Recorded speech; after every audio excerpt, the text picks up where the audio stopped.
L'invité de la rédaction. Et c'est la panique qui se poursuit sur les marchés financiers. Hier, la bourse suisse perdait 2,35%, celle de Francfort 2,55% et celle de Paris 4,03%. Thierry Gagnou, bonjour. Bonjour. Vous êtes senior analyste à la banque privée Lombard Odier Vontobel Sarrazin. Oui. Alors si vous permettez, j'aimerais commencer par rassurer les investisseurs qui nous écoutent. Cette crise, enfin je parlerais plutôt de corrections techniques liées à des prises de bénéfices. Bref, ce mouvement légèrement baissier est bientôt derrière nous et il faut faire plus que jamais confiance au marché. Quand vous dites que la crise est bientôt derrière nous, c'est assez étonnant parce qu'on évoque même maintenant de plus en plus clairement la faillite de la Grèce. Oui, alors, faillite n'est pas le terme adéquat en l'espèce, puisque la faillite est réglée par une procédure d'exécution forcée, laquelle n'est pas prévue par la législation internationale. D'accord, donc alors c'est quoi le terme adéquat? On parle plutôt de défaut de paiement partiel. D'accord, mais c'est quoi la différence avec une faillite?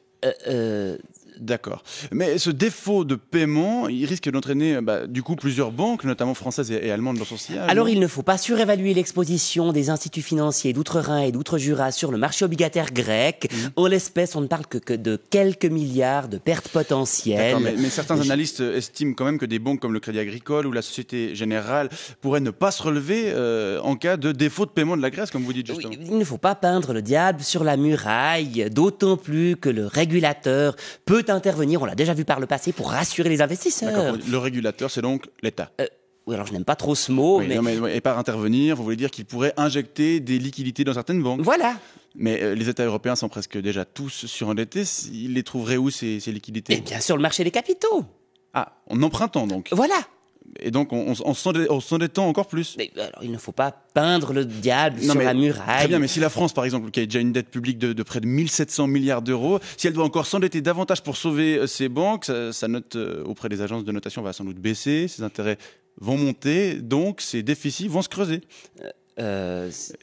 Et il n'est pas totalement absurde, Thierry Gagnou, d'imaginer qu'elle se retrouve aussi un jour en, justement, défaut de paiement, non? Non, là vous exagérez. 1700 milliards d'euros, c'est peanuts à côté des 15 000 milliards de dollars de dette des États-Unis. 15 000 milliards. Oui, vous vous rendez compte?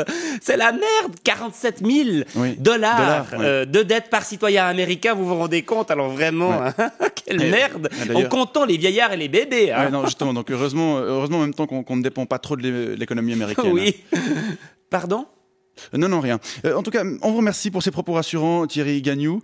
Oui, je vous en prie. Tout va bien. Oui, tout va bien. Je rappelle que vous êtes senior analyste à la banque Lombard Odier Vontobel Sarrazin et je vous souhaite une très belle journée. Ça va aller.